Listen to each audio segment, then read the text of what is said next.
Hello बच्चों, 8वीं वाले मेरे प्यारे बच्चों, सुंदर सुंदर से कैसे हैं? अच्छे हैं? ओके, अच्छे होने चाहिए। आप तो घर में ही हैं, तो कहीं जा नहीं रहे, तो खराब कैसे होंगे?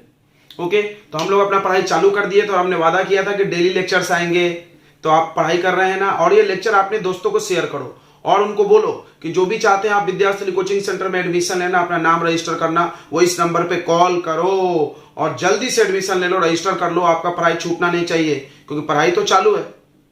पढ़ाई तो चालू है भाई, चालू रहेगा। इसलिए आप सभी लोगों को, अपने दोस्तों जो भी होंगे, अपने स्कूल फ्रेंड्स को आप कांटेक्ट करो। और जो भी चाहते हैं कि विकास सर से जुड़े, विद्यास्थली कोचिंग सेंटर से जुड़े, बाद में भी लॉकडाउन खोलेगा तो आप ट्यूशन में आके पढ़ोगे ही, कोचिंग आके पढ़ोगे ही, तो आपको बस थोड़ा सा कुछ पेमेंट अभी जमा कराना है, बहुत थोड़ा, जो भी कर सकते हैं, और जमा करा के इनरोल कर लेना अपने नाम। इनरोल होने के बाद आप ऑनलाइन पढ़िए और बाद में यही क्लास ऑफलाइन में ट्रांसफर होगा। जब कोचिंग ओपन होगी तो आप ऑफलाइन में भी आके पढ़ सकते हो। ओके, तो चलिए पढ़ाई चालू करते हैं हम लोग जल्दी से। बहुत सारे लोगों ने एडमिशन नहीं लिया था क्योंकि पेपर होने का था, बट आप तो अब अगले क्लास में चले गए बिना पेपर हुए ही अच्छा हो गया। तो चलो, अच्छा हो गया तो भाई अपना, अगर आपको लेना है एडमिशन तो आप ले सकते हैं, कॉल करो। तो हमने आपको पढ़ा रहा था माइक्रो ऑर्गेनिज्म। माइक्रो ऑर्गेनिज्म के फर्स्ट लेक्चर आ गया है। अगर आपने नहीं देखा है तो आप क्या करो, हर लेक्चर के नीचे डिस्क्रिप्शन बॉक्स होता है, ऐसा छोटा सा एरो बना होता है, उस एरो पे क्लिक करो तो उसमें लिंक आ जाएगा, माइक्रो ऑर्गेनिज्म 01, उस पे लाइन पे, ब्लू लाइन पे क्लिक कर दो, 01 को देख लो, फिर 02 में आना, ठीक है। और देखने से पहले आपको पेन पेपर लेके बैठना है, बिना पेन पेपर लिए और नोट्स बनाए मत देखो, कोई फायदा नहीं होगा, ठीक है बच्चों। Are you ready? तो चलो चालू करते हैं। चालू करने से पहले, मैं हूं विकास सर और ये हम सबका चैनल विद्यास्थली वाले सर। तो पढ़ाई करना है तो विद्यास्थली वाले सर। ओके, चलो तो स्टार्ट करते हैं। तो हमने तुमको माइक्रो ऑर्गेनिज्म 01 में पढ़ा दिया, 5 टाइप के माइक्रो ऑर्गेनिज्म होते हैं। कौन कौन? बैक्टीरिया, वायरस, अलगी, फंगी और प्रोटोजोआ, राइट। उसके प्रॉपर्टीज पढ़ा दिया। ओके, उसके बाद हमने पढ़ाया था माइक्रो ऑर्गेनिज्म फ्रेंड है कि फोए है, दोस्त है कि दुश्मन है। तो जवाब था दोनों है। कुछ माइक्रो ऑर्गेनिज्म से हमको फायदा भी है, कुछ से नुकसान भी है। तो क्या क्या फायदा था वो पढ़ रहे थे। पहला हमने पढ़ाया था फूड वाले में, खाने में क्या क्या आइटम बनता है, पनीर बनता है, चीज बनता है, अल्कोहल बनता है।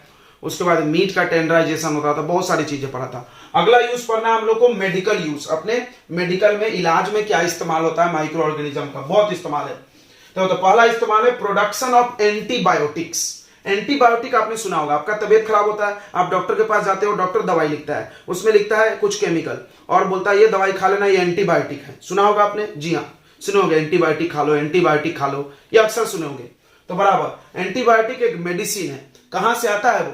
तो एंटी मतलब होता है दुश्मन, बायोटिक मतलब लिविंग ऑर्गेनिज्म, लिविंग ऑर्गेनिज्म को मारने वाला। तो एंटीबायोटिक क्या होता है? द मेडिसिन, एक दवा है, केमिकल है, विच is produced by living organism. कोई एक लिविंग ही बनाता है, कोई जीवित ही बनाता है। समझ में आ रहा है? कोई ऑर्गेनिज्म से कुछ केमिकल निकल रहा हो, उस केमिकल को हमारा खा करके मेरा कोई दूसरा बीमारी ठीक हो रहा, तो हम क्या करेंगे, उसको दवाई बना लेंगे। समझ में आ रहा है? जैसे मान लो प्लांट से तुलसी के पत्ते हैं, तुलसी के पत्ती को उबाला हमने, उसका लिक्विड निकाला, उसको खाएं तो खांसी ठीक हो गया, खांसी ठीक हो गया। तो तुलसी के पत्ती से जो काढ़ा बन रहा है, जो दवा बन रहा है, वो यूज हो गया कि नहीं हमारे? वैसा ही कुछ। तो एंटीबायोटिक भी लिविंग ऑर्गेनिज्म बनाता है। कौन बनाता है लिविंग ऑर्गेनिज्म में? तो दो दोस्त तुम्हारे बनाते हैं, एक बैक्टीरिया और फंगी, ये लोग बनाते हैं। विच किल, जो क्या कर सकता है, उस दवा को खाने से क्या होगा, मर जाएगा, या stop the growth of disease causing micro organism, यानी हमारे बॉडी में बीमारी हो गया है, डिजीज वाले छोटे छोटे माइक्रो ऑर्गेनिज्म आ गए हैं, उनको या तो रोक देगा, बढ़ने नहीं देगा, या तो मार देगा। कौन? एंटीबायोटिक। फिर से सुन लो, एंटीबायोटिक क्या है? The medicine which is produced by living organism such as, कौन प्रोड्यूस करता है? Bacteria and fungi. ये नहीं भी लिखे तो चलता, सच एज ऐसा लिखो। The medicine produced by living organism which, जो kill and stop the growth of disease, kill and stop the growth of disease causing microorganism, disease causing microorganism is called antibiotic। Clear हो गया? Okay, antibiotic का आप example जानना चाहिए, बहुत भारी नाम होता है क्योंकि ये दवा का नाम है, दवा का नाम आपको पता होगा, थोड़ा भारी होता है, तो आप फिर भी याद करना। स्ट्रेप्टोमाइसिन, क्या नाम है? स्ट्रेप्टोमाइसिन, और ये टेट्रासाइलिन, ठीक है। ये एंटीबायोटिक आप याद करो, आसान है, स्ट्रेप्टोमाइसिन, स्ट्रेप्टोमाइसिन। सबसे पहला एंटीबायोटिक किसने ऐसा आइडिया लाया? तो उनका नाम था अलेक्जेंडर फ्लेमिंग। सुना होगा आपने, अलेक्जेंडर फ्लेमिंग ने सबसे पहला एंटीबायोटिक बनाया था। क्या नाम था उस एंटीबायोटिक का? पेनिसिलिन। ये बहुत अच्छा जनरल नॉलेज का क्वेश्चन है, कोई भी अच्छे एग्जाम में पूछा जाता है कि सबसे पहला एंटीबायोटिक क्या था, यहाँ डबल एल होगा। सबसे पहला एंटीबायोटिक क्या था, तो पेनिसिलिन। किसने बनाया था, अलेक्जेंडर फ्लेमिंग ने। किसने बनाया था, अलेक्जेंडर फ्लेमिंग ने। ठीक है, याद रखना। ओके, पहला इस्तेमाल देखा तुमने, एंटीबायोटिक बने। एंटीबायोटिक क्या है, दवा है जो बीमारी होने के बाद खाना है। बीमारी होने के बाद खाओ तो बीमारी ठीक हो जाएगा। कैसे, वो दवा क्या करता है, हमारे बॉडी के अंदर जो बीमारी वाले बैक्टीरिया उनको मार देगा। क्लियर है, ओके। अब एक नाम सुना होगा, वैक्सीन, टीका। टीका है माथे वाला नहीं। बचपन में आपको जब बच्चा पैदा होता है तो उसको सुई दिलाते हैं, छोटे छोटे। सुई दिलाने से क्या होता है, वैक्सीन उसको बोलते हैं। बोलते हैं ऐसा कि बीमारी इसको बाद में नहीं होगा, ये वाला जिसका जिसका इंजेक्शन लग गया उसका बीमारी नहीं होगा। अभी कोविड-19 चल रहा है, कोविड-19 का वैक्सीन खोज रहे हैं, राइट, आपने नाम सुना होगा। अगर वो वैक्सीन बन गया तो सबको वैक्सीन दे देंगे, फिर आपको बाद में बीमारी होगा नहीं। यानी वैक्सीन बीमारी होने के पहले लगाया जाता है, तो फिर बाद में बीमारी कभी होगा नहीं। ये एंटीबायोटिक बीमारी होने के बाद खाना है ताकि बीमारी ठीक हो जाए। तो अच्छा कौन है, ये कि ये अच्छा है ना यार, पहले से लगा लो। लेकिन प्रॉब्लम है कि सारे बीमारी का वैक्सीन नहीं है, तो इसलिए आपको दवाई तो खाना ही पड़ेगा कुछ बीमारी में। लेकिन जो सीरियस बीमारी है उसका वैक्सीन बनाना पड़ता है, नहीं तो क्या होगा, उसमें ढेर सारे लोग मर जाएंगे। तो वैक्सीन क्या होता है, तो इसको समझते हैं। देखो, हमारे बॉडी में एक सिस्टम है जिसका नाम है इम्यून सिस्टम। सुना होगा आपने इम्यून सिस्टम। आपने आजकल बहुत सारा देखो, कोविड-19 आने से ना बच्चों को न्यूज में बहुत सारी बायोलॉजी ऐसे याद हो रहा है। वैक्सीन, ये सब नाम चल रहा है, वायरस चल रहा है, फिर हमारे बॉडी का इम्यून सिस्टम, ये सब भी सुना होगा आपने। तो आपको बताया जाता है कि सुबह सुबह आप योगा करोगे तो आपका इम्यून सिस्टम बढ़ेगा। क्या होता है इम्यून सिस्टम, तो इम्यून सिस्टम मतलब हमारे बॉडी का ऐसा सिस्टम जो बीमारी से लड़ता है, राइट। यानी अगर बीमारी से लड़ने वाला सिस्टम पावरफुल है तो हमको जल्दी बीमारी नहीं होगा, और अगर बीमारी से लड़ने वाला सिस्टम कमजोर है तो हमको बीमारी हो जाएगा। तो अब सवाल है इम्यून सिस्टम कैसे स्ट्रॉन्ग किया जाए, तो वो वैक्सीन से। कैसे, तो वैक्सीन में क्या किया जाता है कि आपके बॉडी में छोटे छोटे वीक बीमारी वाले माइक्रो ऑर्गेनिज्म डाल दिया जाता है। चलो इसको फील करने के लिए हम एक एग्जांपल लेते हैं। जैसे आपको तलवार चलाना सीखना है, तो आपको क्या किया जाएगा, तलवार चलाने के लिए आप दुश्मन से लड़ने जाना चाहते हो, तलवार सीखना चाहते हो, तो आपको एक डुप्लीकेट तलवार दिया जाएगा। हाँ, और डुप्लीकेट तलवार लेकर के आप किसी अपने दोस्त से, पापा से या किसी के साथ ऐसा टक टक प्रैक्टिस करोगे, और वो प्रैक्टिस करने से आपको आदत हो जाएगा ऐसे ऐसे लड़ाई करना है। फिर आप असली तलवार लेके असली दुश्मन को मार सकते हैं। वाओ, एग्जांपल समझ में आया। सेम टू सेम वैक्सीन में किया जाता है। क्या किया जाता है कि आपके शरीर में छोटे छोटे बीमारी वाले माइक्रो ऑर्गेनिज्म डालते हैं। छोटे छोटे बीमारी वाले, छोटे छोटे मतलब कमजोर, डुप्लीकेट, वो डाल देते हैं, डमी डाल देते। तो मेरा बॉडी क्या करता है, उनसे लड़ता है, और लड़ते लड़ते उनको प्रैक्टिस हो जाता है कि लड़ना कैसे। बाद में अगर असली में वो बैक्टीरिया आया असली में, तो उनसे भी लड़के उसको मार देगा। आया समझ में, नहीं आया, फिर से। हमारे को मान लो कोविड-19 का वैक्सीन बनेगा, तो क्या होगा, उसमें कुछ ऐसा बैक्टीरिया बना लेंगे या वायरस जो हमारे बॉडी में वीक बनाएंगे, खुद बनाएंगे, कमजोर बनाएंगे। कमजोर क्यों बनाएंगे, नहीं तो पता चला तुम पहले बार असली तलवार लेके चले गए लड़ने, तो गलती से किसी को लग गया, मर गया हो आपके चक्कर में, आप अपने दोस्ते को मार दिया यार जो सिखा रहा था। ऐसा नहीं होना चाहिए ना। तो क्या करेंगे, कमजोर, जैसे कोविड-19 का ओरिजिनल डाल दे किसी में तो उसको बीमारी हो जाएगा। यानी ऐसा कुछ डुप्लीकेट बनाना है लैब में, उसको अपने बॉडी में डाल देना है, तो मेरा बॉडी क्या करेगा, उससे लड़ लेगा, और लड़के क्या करेगा, कमजोर है तो उसको हरा ही देगा, हमको बीमारी नहीं होगा, लेकिन मेरा प्रैक्टिस हो जाएगा लड़ने का कि उसको लड़ना कैसे, उसको मारना कैसे। बाद में वही चीज जब असली आएगा, ओरिजिनल, तो उससे लड़ लेंगे। फील हो गया, ओके। चलो, तो वैक्सीन क्या है, वैक्सीन है ये स्मॉल डोज, थोड़ा सा देना है, स्मॉल डोज मतलब थोड़ा सा, ऑफ डेड, देखो मरा हुआ, and weak disease causing microbes. यानी देखो, मरा हुआ देना है, कमजोर देना है, बीमारी वाला है। मतलब जिस बीमारी का वैक्सीन है, मान लो आपको पोलियो वैक्सीन लगा, तो उसमें क्या करते हो लोग, पोलियो को ही छोटे छोटे, पोलियो को ही मरे हुए और कमजोर माइक्रो ऑर्गेनिज्म डाल देते। जिससे पोलियो होता है उसी का मरा हुआ वाला डाल दो, या उसी का कमजोर वर्जन बना लो, उसका कमजोर फॉर्मेट बना के बॉडी में डाल दो। विच इंक्रीज, जो बढ़ा देगा इम्यूनिटी। इम्यूनिटी वर्ड का मीनिंग यहां लिखा है। इम्यूनिटी क्या होता है, द एबिलिटी ऑफ वंस, यानी हर लोगों की क्षमता, टू रेसिस्ट, या रेसिस्ट मतलब रोकना, रेसिस्ट मतलब टू रेसिस्ट द डिजीज, यानी बीमारी को रोकने की जो क्षमता है। फाइट लिख लो यहां पे, फाइट करने की जो क्षमता है उसको क्या बोलते हैं, इम्यूनिटी। इसी इम्यूनिटी को बढ़ाता है कौन, वैक्सीन। ठीक है, तो वैक्सीन क्या करता है, इम्यूनिटी को बढ़ाता है। कैसे, तो हमारे बॉडी में डेड और वीक माइक्रो ऑर्गेनिज्म डाले जाते हैं, डेड और वीक माइक्रो ऑर्गेनिज्म डाल दिया जाता है, डिजीज वाले, और हमारा बॉडी उससे फाइट करता है, और फाइट करके अपना इम्यूनिटी बढ़ा लेता है। तो उसको वैक्सीन बोलते हैं। किसको वैक्सीन बोलते हैं? ये जो माइक्रो ऑर्गेनिज्म डाले और इस प्रोसेस को वैक्सीन डाल दिए तो इस प्रोसेस का नाम क्या होगा? वैक्सीनेशन। तो व्हाट इज वैक्सीनेशन? हमारे बॉडी में वैक्सीन डाल दो। क्या होता है वैक्सीन? वैक्सीन में डेड और वीक माइक्रो ऑर्गेनिज्म हमारे बॉडी में डाले जाते हैं। मेरा बॉडी उससे फाइट करता है और फाइट करके उसको याद रखता है। बाद में जब ओरिजिनल वाला माइक्रो ऑर्गेनिज्म आएगा तो उससे भी फाइट कर लेगा। Then it will protect us from disease. हम लोगों को बीमारी से वो बचा देगा। क्या बात है, समझ में आ गया होगा? बिल्कुल आ गया होगा। ये वर्ड याद रखना, dead and weak disease causing micro, यानी कमजोर और मरा हुआ बीमारी वाला ही माइक्रो ऑर्गेनिज्म डाल दो, मेरा बॉडी का इम्यूनिटी बढ़ेगा। क्या बढ़ेगा?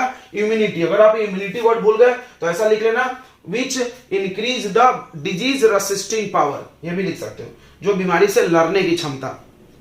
ओके, एग्जाम्पल क्या है वैक्सीन में क्या क्या लगाया जाता है? तो सबसे पहला बच्चा पैदा होता है तो बीसीजी का वैक्सीन लगता है। बीसीजी, डीपीटी, पोलियो वैक्सीन सब लोग आपको याद होगा। टिटनेस का वैक्सीन लगता है, स्मॉल पॉक्स का, हेपेटाइटिस का, और भविष्य में कोरोना का भी लगने वाला है। तो वैक्सीन एक याद कर लो पहले से। तो टिटनेस, स्मॉल पॉक्स, कोरोना नहीं लिखना है क्योंकि अभी बना नहीं है। पोलियो ये तो याद ही होगा। ये हो गया आपको मेडिकल में इस्तेमाल। ओके, और भी इस्तेमाल है अभी, तो हम लोग ये आप नोट कर लो, फिर आगे बढ़ते हैं। तो आगे का यूज हम लोग पढ़ते हैं। देखो बच्चों, अगला है इंक्रीजिंग सॉइल फर्टिलिटी। तीसरा, पहला यूज खाने वाले आइटम में पढ़ा है, दूसरा यूज मेडिकल के लाइन में पढ़ा है, और तीसरा यूज क्या पढ़ाया हमने आपको? तीसरा यूज आपको हमने पढ़ाया होगा, तीसरा यूज ये है इंक्रीजिंग सॉइल फर्टिलिटी। सॉइल का फर्टिलिटी बढ़ाना। सॉइल का फर्टिलिटी कैसे बढ़ता है? ध्यान सुनना। एक बैक्टीरिया है, नाम है राइजोबियम, याद करना होगा नाम, राइजोबियम। राइजोबियम क्या करता है? ये प्रेजेंट होता है रूट नोड्यूल्स। नोड्यूल्स मतलब गांठ होता है,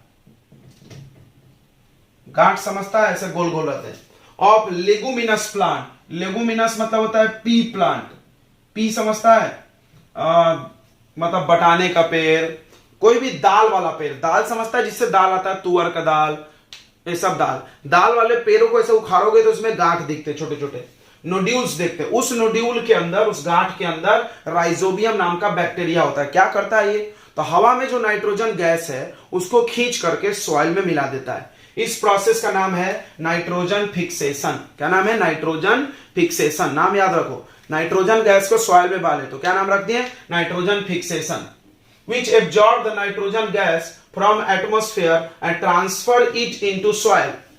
हवा में जो नाइट्रोजन गैस को उसको खींच लेता है और मिट्टी में मिला देता है। Which increase the soil fertility, और मिट्टी में नाइट्रोजन आएगा तो सॉइल का फर्टिलिटी बढ़ेगा। क्यों? क्योंकि जितने भी प्लांट है सबको ग्रो करने के लिए नाइट्रोजन की जरूरत है, लेकिन वो हवा से नाइट्रोजन नहीं ले सकते, उनको सॉइल में चाहिए।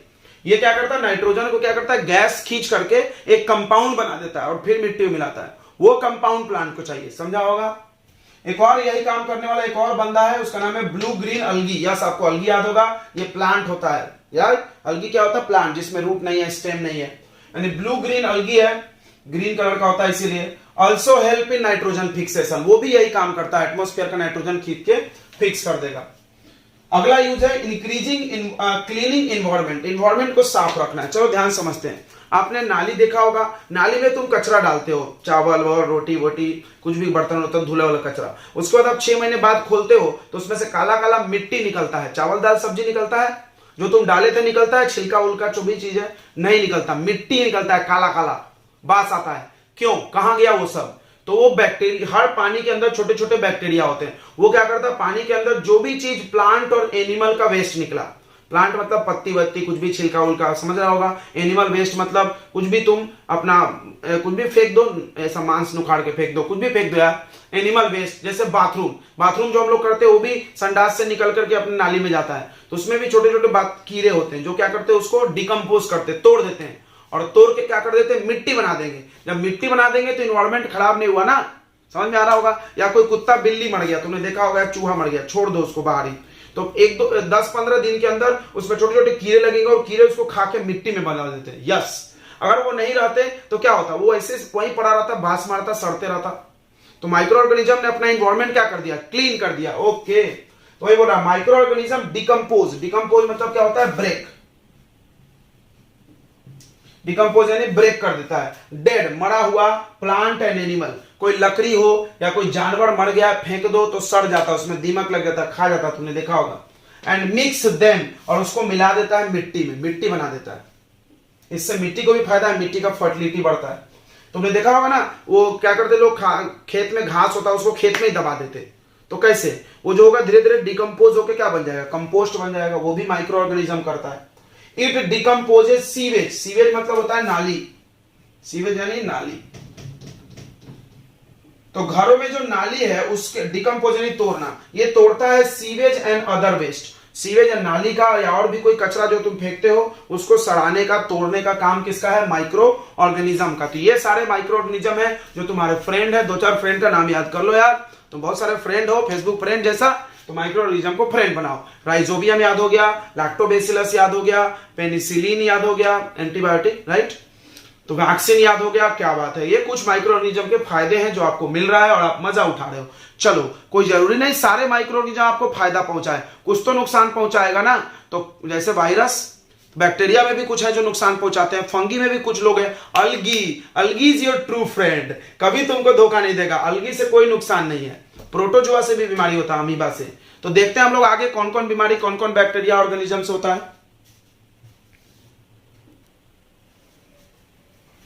चलो, तो हम लोग पढ़ रहे हैं हार्मफुल माइक्रो ऑर्गेनिज्म, यानी ये फोए हैं आपके, फोए यानी दुश्मन। तो देखो, दोस्त का नाम तो ठीक था, जो माइक्रो ऑर्गेनिज्म से मेरे को फायदा है हम उनको माइक्रो ऑर्गेनिज्म ही बोलेंगे, लेकिन जिससे मेरे को नुकसान है, जैसे इंसान में जिससे नुकसान है उसका नाम क्या रख देते, गुंडा लोग, आतंकवादी, हाँ रख देते ना, इंसान नहीं बोलते ना, उसको नहीं बोलते, उसके बाद ह्यूमन नहीं बोलते। ओके, तो देखो उसी तरह ऐसे माइक्रो ऑर्गेनिज्म जिससे आपको कुछ बीमारी हो सकता है उसका नाम ही बदल दिया इन्होंने। क्या नाम रख दिया, पाइथोजेंस। क्या नाम रख दिया, पाइथोजेन। मतलब मेरे पास 2 माइक्रो ऑर्गेनिज्म है, जैसे एक है वो है वायरस है, बैक्टीरिया है। तो वायरस से सिर्फ बीमारी होता है तो हम बोलेंगे वायरस पाइथोजेन है, बैक्टीरिया से हमको बीमारी नहीं होता तो हम बोलेंगे ये माइक्रो ऑर्गेनिज्म है। समझ में आ गया? ओके, तो पाइथोजेन मतलब द माइक्रो ऑर्गेनिज्म, वैसे micro organism which causes disease, जो तुमको बीमारी फैलाते हैं, इज कॉल्ड पाइथोजेन। अब हमने बोला था कि 4 लोग फैलाते हैं, 5वां सबसे पक्का दोस्त कौन, अलगी। अलगी एक्चुअली प्लांट है, उससे कोई बीमारी नहीं होता। सबसे खतरनाक कौन, वायरस। तो हम लोग पढ़ रहे हैं जो भी बीमारी है वो ह्यूमन में, फिर एनिमल में पढ़ेंगे। जानवर लोगों का बीमारी अलग होता है, गाय भैंस कुत्ता बिल्ली, और हम लोग का अलग होता है। हमारा बीमारी उनको नहीं होता, उनका बीमारी हमको जल्दी नहीं होता है, ठीक है। तो बीमारी से एक नाम आया कम्युनिकेबल डिजीज। नाम को सुनो, कम्युनिकेशन सुने होंगे। कम्युनिकेशन मतलब एक जगह से दूसरी जगह बातों को पहुंचाना। तो कम्युनिकेबल डिजीज का मतलब भी वही होता है, the diseases which can transfer, which can spread, लिखो spread यानी फैलना, which can spread from infected person, यानी जिसको बीमारी हो गया उससे, to healthy person।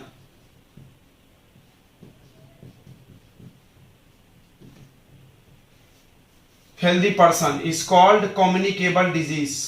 कोई एग्जांपल पूछ ले तो ये तो पूरा बोर्ड पे वही लिखा हुआ है, ये सब कम्युनिकेबल डिजीज है। यानी एक बात दिमाग में डालो, जो भी बीमारी डिजीज तुमको पाइथोजेन से होगा। माइक्रो ऑर्गेनिज्म बोले पाइथोजेन बोले एक ही बात है। माइक्रो ऑर्गेनिज्म बोलने में रिस्क है, लेकिन पाइथोजेन बोलने में कोई रिस्क नहीं। पाइथोजेन बोल दिया तो पक्का ये दुश्मन वाला है। तो ध्यान से सुनो, जो भी बीमारी पाइथोजेन से हो रहा है, चाहे कोई भी पाइथोजेन से हो, पक्का मेरे से दूसरे में फैलेगा। जो बीमारी पाइथोजेन से नहीं हो रहा वो नहीं फैलेगा। जैसे कैंसर बाहर से कुछ आता नहीं है, आप कुछ खाने में गड़बड़ खा लिए तो खराब हो जाता है अपने बॉडी में कुछ, तो उसको बोलते हैं कैंसर। तो कैंसर किसी को फैलता है नहीं। आपके मम्मी पापा या घर में किसी रिश्तेदार को आप उसके साथ उठो बैठो घूमो फिरो खाओ कुछ भी करो, आपको कैंसर नहीं होगा, क्योंकि वो फैलता नहीं। दे आर नॉट कम्युनिकेबल, क्योंकि वो पाइथोजेन से नहीं होता। लेकिन जो भी बीमारी पाइथोजेन से होता है, किसी दूसरे माइक्रो ऑर्गेनिज्म से होता है, वो पक्का फैलेगा, क्योंकि मेरे में आया माइक्रो ऑर्गेनिज्म निकल के दूसरे में गया तो उसको भी हो जाएगा। तो कम्युनिकेबल डिजीज समझ में आ गया। यहां पे हम लोग वही पढ़ रहे हैं, वायरस से होने वाले कम्युनिकेबल डिजीज। सबसे आसान कॉमन कोल्ड, अब तो इसमें एक नया नाम जुड़ गया कोरोना, अभी आगे वाले बुक्स में सब छप के आएगा। तो वायरस से सब होने वाली बीमारी कॉमन कोल्ड, सर्दी होता है जो वायरस से होता है। इन्फ्लुएंजा, छींक आती है। डेंगू फीवर भी वायरस होता है। स्मॉल पॉक्स, वो निकलते छोटे छोटे दाने दाने, वो भी वायरस से। एड्स फेमस वायरस से होता है। कोरोना वायरस से होता है। रेबीज वायरस से होता है। ये सब वायरस से होने वाले कम्युनिकेबल डिजीज है, नहीं समझ रहा होगा। बैक्टीरिया से भी कुछ बीमारी होती है। टाइफाइड फीवर आता है, अपने को टाइफाइड हो जाता है, बहुत कॉमन बीमारी है। कॉलरा, लूज मोशन होता है। ट्यूबरकुलोसिस, उसमें खांसी आता है, जमजम से खांसी में खून आ जाता है। एंथ्रेक्स, एंथ्रेक्स क्या होता है, दांतों में से खून निकालने लगता है। टिटनेस, ये गला बंद हो जाता है, खाना नहीं निगल सकते। तो ये सब किससे होता है, बैक्टीरिया से। ओके, अब आते हैं प्रोटोजोआ। प्रोटोजोआ में बीमारी होता है मलेरिया, मच्छर काटता है, तो मच्छर काटने से बीमारी नहीं होता, मच्छर क्या करता है, उस मलेरिया के इसके लेके प्रोटोजोआ को लेके आता है। मलेरिया, मच्छर बीमारी नहीं फैलाता। देखो अभी एक मच्छर आया उड़ के काट लिया, मेरे को मलेरिया होगा नहीं। अगर वो मच्छर काट लिया जिसके मुंह के अंदर प्रोटोजोआ प्रेजेंट है बीमारी वाला, तो होगा। यानी मच्छर एक वो पहुंचाने वाला है, कैरियर है एक जगह से दूसरे जगह, उसको वेक्टर बोलते हैं, अभी पढ़ेंगे। काला अजहर, काला अजहर में फीवर आता है, जमजम से बोलते बहुत ठंड लगती है, मलेरिया जैसा है। फंगी से बीमारी होता है खुजली, रिंग वर्म, वर्म देखे होंगे ऐसा हो जाता है। स्किन डिजीज, दाद खाद खुजली, ये सब फंगी से होता है। अब कम्युनिकेबल डिजीज जो है, नाम ही है कम्युनिकेबल, फैलेगा तो कैसे फैलता भाई, सब लोग जान रहे हैं कैसे फैलता, पहला हवा से फैलता है। जी हाँ, अभी तो कोरोना चल रहा है, हवा से ही फैलता है बोलते।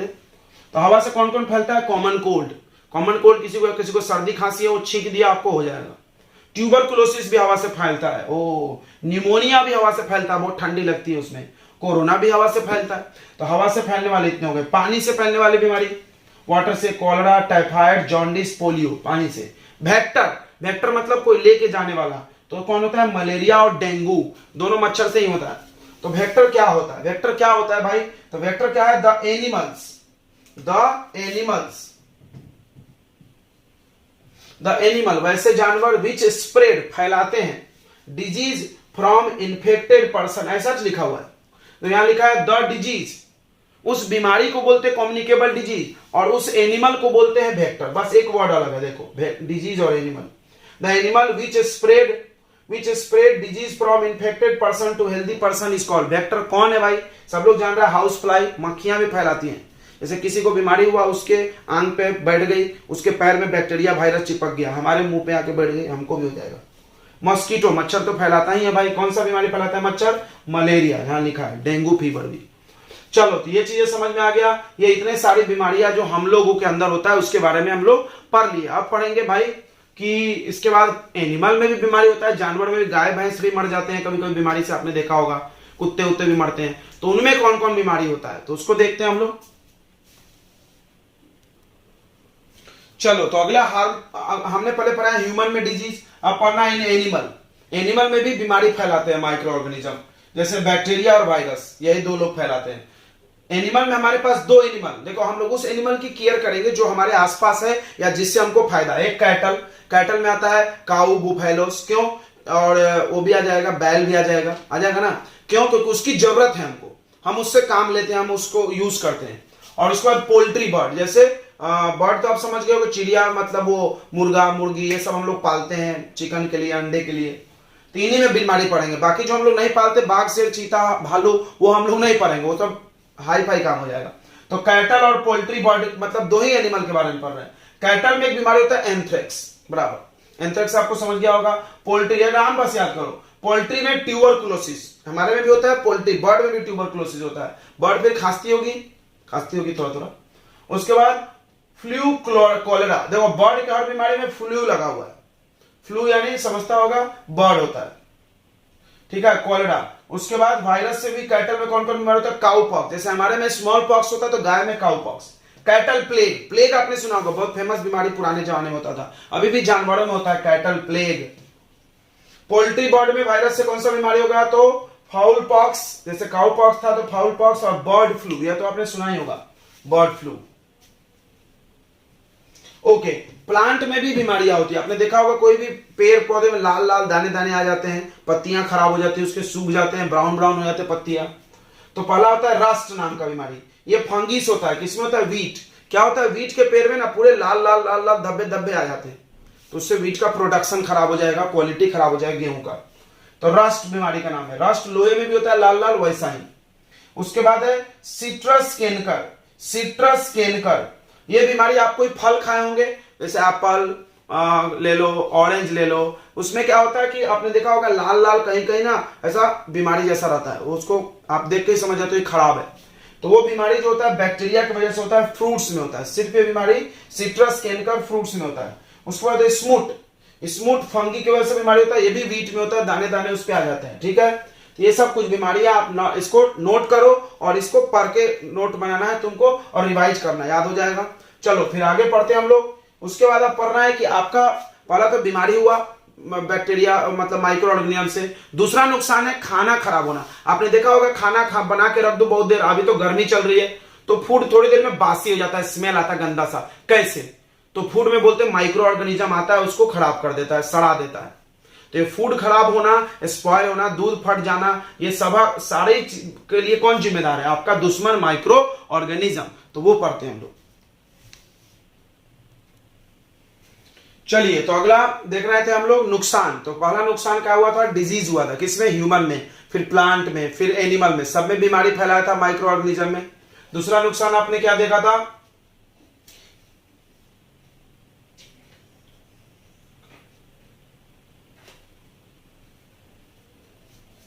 दूसरा नुकसान आपको देखा होगा डिजीज फैलाना प्लांट में। उसके बाद तीसरा है micro organism spoil our food. Micro organism हमारे खाने को भी खराब कर देता है, ठीक है, खाना बासी हो जाता है। देखो bacteria and fungi changes the taste and smell of food. हमारा खाना जो होता है कुक फूड, बनाया हुआ खाना, या फल हो गया या सब्जी हो गई या और भी कुछ चीजें होती हैं जिसको आप अगर छोड़ दो थोड़े दिन तो वो खराब हो जाता है। सिर्फ खाने की बात मत करो, और भी बहुत सारी चीजें हैं जो खराब होती है। फल हम खरीद के लाए, रख दिए, खराब हो गया, सड़ गया। सब्जी खरीद के लाए, खराब हो गया। ये सब के लिए माइक्रो ऑर्गेनिज्म जिम्मेदार है। पकड़ो उसको, कहां चला गया, सब खराब कर दिया मेरा। Bacteria and fungi change taste and smell of food. हमारे खाने का टेस्ट भी बदल जाता है, स्मेल भी, तो खा नहीं सकते हम। स्पॉइल्ड फूड, तो स्पॉइल्ड जो फूड होता है जो खराब हो गया है, कैन नॉट बी ईटन, खा नहीं सकते, बिकॉज इट इज पॉइजनस, ये जहरीला होता है। कभी खाना मत, खाना बासी हो गया तो मत खाना, पॉइजन है, मर जाओगे। अब सब खाना खराब हो रहा है, सारी चीजें खराब हो रही, तो बचाना पड़ेगा उसको। तो बचाने के लिए बोलते हैं फूड प्रिजर्वेशन। प्रिजर्व मतलब प्रोटेक्ट, प्रिजर्व मतलब बचाना, संरक्षित करना। Food preservation the process by which spoilage of food can be prevented. ऐसा तरीका जिसमें हम लोग फूड को बचा सकते। कैसे? स्पॉइल होने से। उसको क्या बोलते हैं हम लोग? It's called food preservation. कैसे करते हैं? कैसे करते हैं? फ्रिज, आप एक तो जरूर जानते हो, फ्रिज में रख दो, बराबर। और भी बहुत सारे तरीके हैं, देखो यहाँ पे मेथड्स ऑफ फूड प्रिजर्वेशन, खाने को बचाने का तरीका। पहला केमिकल मेथड, मतलब आप खाने में कुछ केमिकल डाल दो। जी हाँ, आपने देखा होगा बाजार में आपको केक मिलता है और पेस्ट्री वेस्ट्री मिलते रहता है। क्या इसको फ्रिज में रखते हैं लोग? नहीं रखते। बिस्किट मिल रहा है तो क्यों नहीं खराब हो रहा है भाई? हम तो घर में बना ले, अगर तो खराब हो जाएगा वो। तो उनमें वो लोग कुछ केमिकल का इस्तेमाल कर देते जो बैक्टीरिया और फंगी को ग्रो नहीं होने देंगे, आएगा वो मार देंगे। तो क्या डाल देते हैं? सोडियम बेंजोएट डाल दिए, सिट्रिक एसिड। ये सब बहुत इंपॉर्टेंट, हम शॉर्ट नोट्स बना रहे हैं, इसको जरूर लिखना, मिलेगा नहीं कहीं। तो सोडियम बेंजोएट, सिट्रिक एसिड, ये क्या है? केमिकल्स हैं जो आपके फूड को बचा सकते हैं स्पॉइल होने से। उसके बाद by using common salt, right, नमक डाल के रख लो। जैसे आपने देखा होगा लोग आंवला खरीदता है और उसमें नमक डाल के उसको धूप में सुखा लेता है, फिर बाद में उस आंवले को हम लोग खाते हैं। यस, सबने खाया होगा। आम का आपने देखा होगा, आम के पतले पतले पीस करते हैं, उसमें नमक हल्दी मिला देते हैं, सुखा देते हैं, बाद में उसको पीस पीस के चटनी वट्टी बनाते हैं। हाँ, मुंह में पानी आ रहा है। उसी तरह मछली और मीट, ये शायद आपने नहीं देखा होगा कुछ जगहों पे, जैसे वेस्ट बंगाल वगैरह में लोग मछलियां सुखा लेते हैं और सूखी हुई मछली मिलती है, बाद में उसको पानी में फुला लो फिर बना लो। मीट भी वैसे होता है, सुखा देते हैं, बाद में उसको बना सकते हैं। तो ऐसा ही होता है, यानी कॉमन सॉल्ट डाल के हम लोग कुछ चीजों को बचा के कुछ दिन, जैसे मछली है उसमें नमक लपेट के छोड़ दो, मीट है उसको मछली नमक लपेट के छोड़ दो, थोड़ी देर नमक रख के। आम में भी आंवला में भी। क्लियर हो गया? बाय यूजिंग शुगर, आपके घर वो बनता होगा मुरब्बा, हाँ सबने खाया होगा। मुरब्बा में क्या करते हैं हम लोग? कोई भी चीज को उबालते हैं और शक्कर का चाशनी बना के डुबा के छोड़ देते हैं। यस, तो यानी किसी भी चीज में अगर हम शुगर डाल दे तो वो थोड़ा खराब होने से बच जाएगा, जैसे जैम और जेली बनता है। By using oil and vinegar, और तेल और विनेगर, मुंह में पानी आ रहा मेरे को अचार नाम का नाम सुन के। पिकल्स, अचार बनता है, कंपनी वाले डब्बे में अचार आता है, आपने देखा होगा तेल तेल रहता है, उसमें खट्टा भी लगता है, खट्टा लगता है विनेगर की वजह से, तेल है, तो उसमें क्या होगा? उसमें कोई बैक्टीरिया ग्रो नहीं करेगा इनके वजह से, तो खराब नहीं होगा। अगला है पॉस्चराइजेशन, ये जरूर आता है, पॉस्चराइजेशन पेपर में आता है। What is pasteurisation? तो पॉस्चराइजेशन मिल्क के लिए यूज होता है। देखो आपका जो घर में आपको आता होगा कोई दूध देने वाला, डब्बे से निकाल के दूध दिया, उस दूध को आप आधे घंटे रख दो बिना फ्रिज के तो वो फट जाएगा गर्मी में। लेकिन आप पैक वाला दूध लाओ खरीद के, ठंडा रहता है हल्का सा, उसको रख दो 2-3 घंटे, वो नहीं फटेगा, बिना उबाले फ्रिज के बाहर नहीं फटेगा। क्यों? क्योंकि उस मिल्क का किया जाता है पॉस्चराइजेशन। कैसे होता है पॉस्चराइजेशन? तो मिल्क को क्या करते हैं, खूब बॉयल करते हैं हाई टेम्परेचर पे, फिर खूब ठंडा करते हैं, फिर खूब बॉयल करते हैं, फिर ठंडा करते हैं, बॉयल ठंडा करते करते उसके अंदर का पूरा बैक्टीरिया फिनिश। जब कोई माइक्रो ऑर्गेनिज्म बचा ही नहीं और उसको हमने पैक भी कर दिया तो बाहर से कोई घुसेगा नहीं, तो हमारा मिल्क फटेगा, खराब होगा। ये सारी फूड क्यों खराब हो रही? माइक्रो ऑर्गेनिज्म आने से। अगर आप बचा लोगे माइक्रो ऑर्गेनिज्म तो फूड खराब नहीं होगा। कुछ लोग क्या करता है, वो एक आता है एयर टाइट टिफिन, खाना उसमें लेके जाता है अपने ड्यूटी में, क्यों? कि उसका फूड खराब नहीं होगा, बराबर। कुछ लोग एल्यूमिनियम फॉइल में रोटी लपेट के जाता है, क्यों? बैक्टीरिया नहीं घुसेगा उसके अंदर, खाना बचा रहेगा। मेन चीज है बैक्टीरिया से बचा लो या उसको मार दो। यहाँ पे पॉस्चराइजेशन में क्या होता है, मिल्क को हीट करते फिर कोल्ड करते, फिर हीट करते फिर कोल्ड करते, और मिल्क को प्रिजर्व कर लेते, बचा लेते। ये वर्ड याद कर जाओ, प्रिजर्व। प्रिजर्व मैंने बचाना, प्रिजर्व द मिल्क। यानी पॉस्चराइजेशन किसके लिए होता है? मिल्क को बचाने के लिए। कैसे? स्पॉइलेज से। पॉस्चराइजेशन का डेफिनेशन लिख लो अगर आपने नहीं लिखा तो। पॉस्चराइजेशन का नाम कहां से आया? इसका खोज किया था लुईस पास्चर ने। किसने खोज किया था? लुईस पास्चर ने।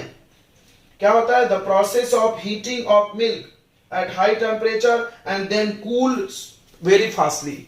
द प्रोसेस ऑफ, आप नोट करो हम बोल रहे हैं, the process of heating milk at high temperature and cool very fastly. This process repeat again and again, this process is called what? Pasteurisation. किसने खोजा था? Louis Pasteur. किसने खोजा था? Louis Pasteur. लिख दें आप।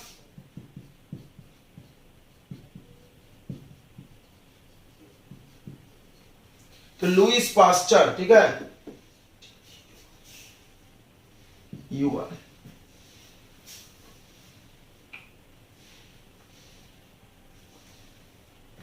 चलो तो आगे बढ़ते हैं। बाई कूलिंग, ये तो सब लोग जानता है। इन फ्रीजर्स, यानी फ्रीजर ले लो, फ्रिज ले लो, उसमें ठंडा कर दो। इसमें क्या रख सकते तुम? कुक्ड फूड, बना हुआ खाना, फल रख सकते, सब्जियां, इतनी चीजों को बचा सकते। ठीक है, आप अचार नहीं बचा सकते ना फ्रिज में रख के तो सबका अलग अलग टेक्निक है बचाने का। बाई डिहाइड्रेशन, यानी सुखा के।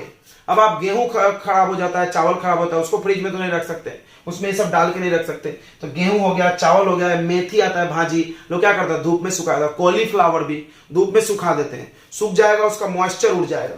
पानी उड़ जाने को हम लोग बोलते हैं डिहाइड्रेशन। डी मतलब रिमूव, हाइड्रेशन यानी वाटर, वाटर रिमूव कर दो।